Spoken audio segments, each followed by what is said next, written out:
तो लगभग जनवरी 15 दिन बीत चुके हैं, 15 दिन से ज़्यादा ही बीत चुके हैं और इस समय कुछ प्लांट डोरमेंसी से बाहर भी आने वाले हैं और उन प्लांटों में कुछ फर्टिलाइज़र ना डालें तो पौधे की ग्रोथ संभव नहीं हो पाती।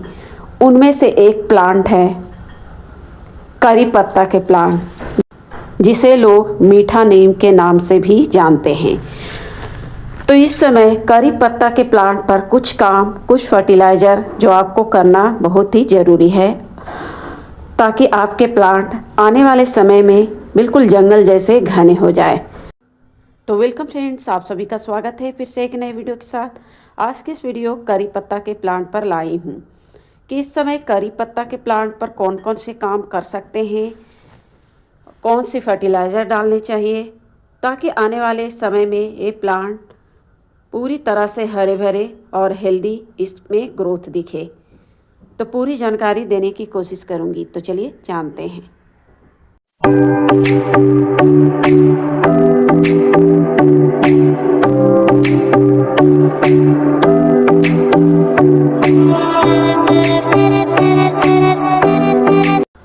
तो ये देख सकते हैं फ्रेंड्स, एक करी पत्ता के प्लांट हैं जिसके पत्ते पूरी तरह से विंटर में झड़ चुके हैं, क्योंकि ये प्लांट थोड़े से डोरमेंट में थे और जब प्लांट डोरमेंट में रहते हैं तो प्लांट की पूरी तरह से ग्रोथ भी पूरी तरह से रुक जाती है।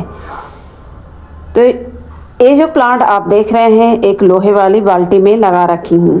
करीब ये प्लांट मेरे 3 से 4 साल पुराने होंगे, क्योंकि आप इसके जड़ों के माध्यम से आप देख सकते हैं कि कितने पुराने प्लांट हैं। तो इस समय सबसे पहला जो काम आपको करनी है, अगर प्लांट रूट बाउंड हो रहे हैं तो प्लांट की रिपोर्टिंग करें। अच्छे सॉइल मिक्स बनाकर आप इस प्लांट की रिपोर्टिंग कर सकते हैं।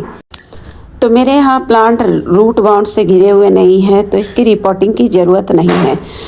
तो सबसे पहला काम करनी है, अगर आपके प्लांट रूट बाउंड से घिरे हुए हैं तो रिपोर्टिंग कर लें। उसके बाद आपको करनी है प्रूनिंग।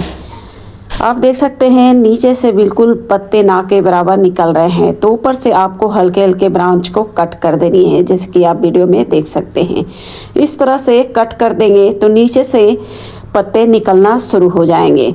तो लगभग मैं पूरी तरह से कट कर दे रही हूँ जितने भी पतले ब्रांच हैं, ताकि ये प्लांट में जो ब्रांच निकले हेल्दी ब्रांच निकले और प्लांट पूरी तरह से घने हो जाए। तो इस तरह से थोड़े थोड़े कट कर सकते हैं। अगर आपके ज़मीन में लगे हुए हैं तो ऊपर से थोड़े से ट्रिम कर दें हल्का हल्का। और ट्रिम करने के बाद नेक्स्ट जो काम इस पर करनी है वो है सॉइल में फर्टिलाइज़र फीड करना। तो सबसे पहले सॉइल में फर्टिलाइज़र डालने के पहले मिट्टी को हम अच्छी तरह से निकाल लेते हैं। तो यहाँ पर मैं थोड़े से गहरी गुड़ाई कर रही हूँ। ऊपर की जितनी मिट्टी है सभी को निकाल दे रही हूँ। जहाँ तक रूट है वहाँ तक मैं इसकी गुड़ाई करूँगी और मिट्टी को निकाल लूँगी। तो ये देख सकते हैं, बिल्कुल इस प्रकार से आपको ऊपर के जितनी मिट्टी है निकाल लेनी है, क्योंकि इसके नीचे मैं डालूँगी फर्टिलाइज़र और फिर दोबारा से इसी मिट्टी से कवर करूँगी। तो ये काम आप गमले में कर सकते हैं अगर आपके प्लांट रूट बाउंड से घिरे हुए नहीं हैं। अगर आप रूट बाउंड से घिरे हुए हैं तो बिल्कुल डायरेक्ट आप सॉइल में खाद को मिला सकते हैं और प्लांट की रिपोर्टिंग इस समय कर सकते हैं।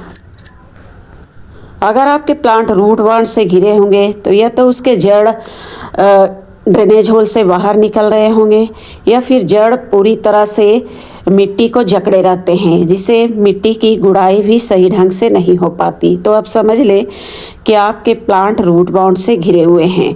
तो इस तरह से आधी मिट्टी मैं निकाल ली हूँ और इसमें मैं डालने जा रही हूँ सबसे पहला खाद, यह कंडे का फर्टिलाइज़र। और एक कंडे को भिगो रखी थी 4-5 दिन से, और देख सकते हैं पूरी तरह से भीग कर ये पूरी तरह से मुलायम हो चुके हैं। तो आप चाहे तो कंडे को भिगोकर आप इस फर्टिलाइज़र का यूज कर सकते हैं, या फिर काऊ डंग का फर्टिलाइज़र है ड्राई फॉर्म में, तो उसका भी यूज आप कर सकते हैं। बस ऊपर के लेयर में सबसे पहला काम आपको करनी है काऊ डंग का ड्राई फॉर्म में फर्टिलाइज़र आपको चारों तरफ से डालनी है। और उसके बाद ये मैं डाल रही हूँ 2 मुट्ठी के करीब वर्मी कंपोस्ट। उसके बाद वर्मी कंपोस्ट के ऊपर मैं डाल रही हूँ ये सीवीड के दाने।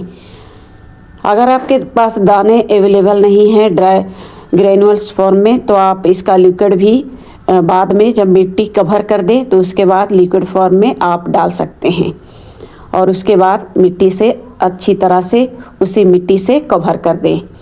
तो ये काम आप गमले में लगे हुए करी पत्ता के प्लांट पर भी कर सकते हैं, या फिर ज़मीन में लगे हुए हैं तो ज़मीन के आसपास भी चारों तरफ से आपको इस तरह से मिट्टी निकाल कर पूरे फर्टिलाइज़र को ऐड करनी है, फिर मिट्टी से कवर कर देनी है, यानी कि गोलाकार रूप में।